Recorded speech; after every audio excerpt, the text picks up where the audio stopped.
నమస్తే, నేను doctor Rajasekhar. Rahul Gandhi America పర్యటనలో కొన్ని వివాదాస్పద వ్యాఖ్యలు చేశారు.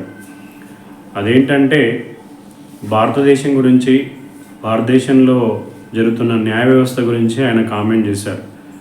ఏమన్నారంటే totally the judiciary has been captured by few individuals అని చెప్పారు. అంటే దాని మీనింగ్ ఏంటంటే న్యాయ వ్యవస్థని, లీగల్ సిస్టాన్ని ఎవరో ఆక్రమించుకున్నారు, ఎవరో బందీ చేసుకున్నారని వివాదాస్పద వ్యాఖ్యలు చేశారు.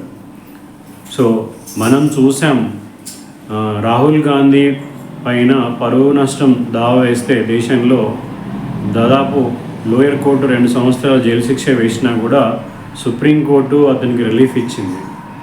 చాలా విషయాల్లో మన దేశం న్యాయ వ్యవస్థ ప్రభుత్వంకి ఏదైతే రూలింగ్లో ఉంటారో ఆ గవర్నమెంట్కి వ్యతిరేకంగా చాలా నిర్ణయాలు తీసుకోవడం జరుగుతుంది.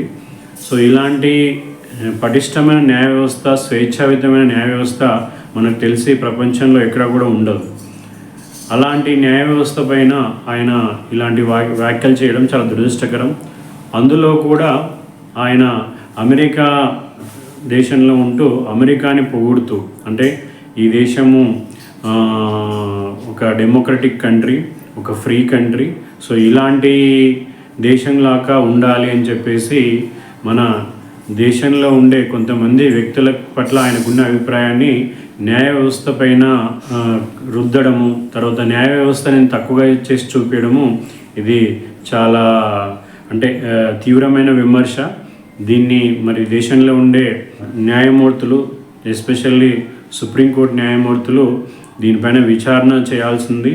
ఎందుకంటే ఆయన వర్డ్స్ వాడేటప్పుడు పూర్తిగా total legal system has been captured, అంటే బందీ అయిపోయింది, దీన్ని ఎవరో మొత్తం బందీ చేసుకున్నారనే మాట్లాడడం ఏంటంటే పూర్తిగా న్యాయ వ్యవస్థకి ఇక్కడ స్వతంత్రం లేదు, న్యాయ వ్యవస్థ అనేది కొంతమంది వ్యక్తుల చేతుల్లో ఉంది అనేది ఈ మన దేశం యొక్క కాన్స్టిట్యూషన్ని, తర్వాత దేశ ప్రజలకు ఉండే ఏదైతే ప్రజాస్వామ్యం ఆలోచన దృక్పథాన్ని కూడా ప్రశ్నించినట్లు అవుతుంది.